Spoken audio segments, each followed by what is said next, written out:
Satu perikop, satu hari. 1 Korintus pasal 6 ayat 1 sampai ayat yang ke-11. Mencari keadilan pada orang-orang yang tidak beriman. Apakah ada seorang di antara kamu yang jika berselisih dengan orang lain berani mencari keadilan pada orang-orang yang tidak benar dan bukan pada orang-orang kudus? Atau tidak tahukah kamu bahwa orang-orang kudus akan menghakimi dunia? Dan jika penghakiman dunia berada dalam tangan kamu, tidakkah kamu sanggup untuk mengurus perkara-perkara yang tidak berarti? Tidak tahukah kamu bahwa kita akan menghakimi malaikat-malaikat?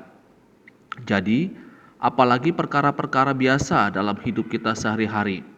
Sekalipun demikian, jika kamu harus mengurus perkara-perkara biasa, kamu menyerahkan urusan itu kepada mereka yang tidak berarti dalam jemaat. Hal ini kukatakan untuk memalukan kamu. Tidak adakah seorang di antara kamu yang berhikmat yang dapat mengurus perkara-perkara dari saudara-saudaranya? Adakah saudara yang satu mencari keadilan terhadap saudara yang lain, dan justru pada orang-orang yang tidak percaya, adanya saja perkara di antara kamu yang seorang terhadap yang lain telah merupakan kekalahan bagi kamu? Mengapa kamu tidak lebih suka menderita ketidakadilan? Mengapakah kamu tidak lebih suka dirugikan? Tetapi kamu sendiri melakukan ketidakadilan dan kamu sendiri mendatangkan kerugian, dan hal itu kamu buat terhadap saudara-saudaramu. Atau tidak tahukah kamu bahwa orang-orang yang tidak adil tidak akan mendapat bagian dalam kerajaan Allah? Janganlah sesat. Orang cabul, penyembah berhala, orang berzina, banci, orang pemburit, pencuri, orang kikir, pemabuk, pemfitnah, dan penipu tidak akan mendapat bagian dalam kerajaan Allah.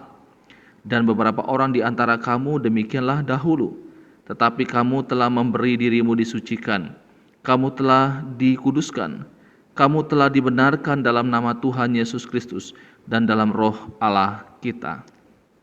Saudaraku yang dikasihi oleh Tuhan Yesus Kristus, Lembaga Alkitab Indonesia memberikan judul untuk perikop ini adalah mencari keadilan pada orang-orang yang tidak beriman. Inilah salah satu yang menjadi persoalan dalam jemaat yang ada di Korintus. Ketika mereka berselisih satu dengan yang lainnya, ketika mereka ada salah paham di antara anggota jemaat atau sesama tubuh Kristus, mereka bukannya membawa perkara itu atau mencari orang yang percaya lainnya untuk menyelesaikan persoalan yang mereka alami.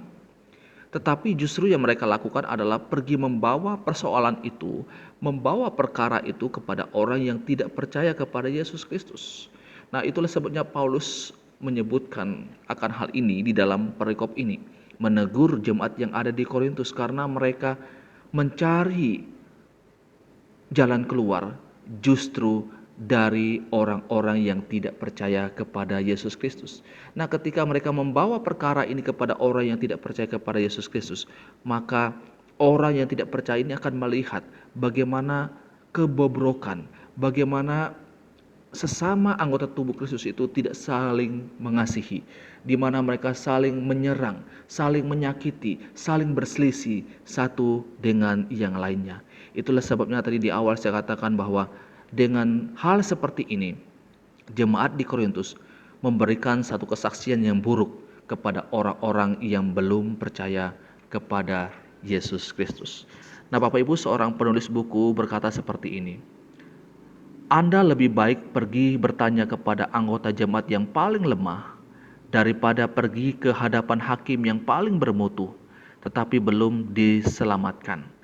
Nah, Bapak Ibu, ini hal yang sangat penting bagi saya dan saudara.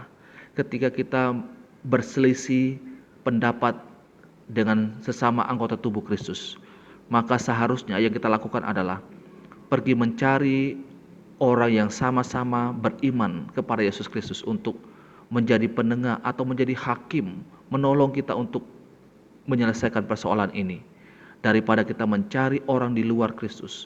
Karena ketika kita membawa persoalan-persoalan ini kepada orang yang tidak percaya kepada Yesus Kristus, mereka akan mendapatkan satu keteladanan atau satu contoh yang buruk dari kehidupan kita yang tidak percaya. Dan ini akhirnya melemahkan kesaksian Injil itu sendiri. Nah, Bapak Ibu Saudara yang dikasihi oleh Tuhan Yesus Kristus, ini pembacaan firman Tuhan, renungan untuk kita saat ini. Selamat malam, Tuhan Yesus memberkati selalu. Amin.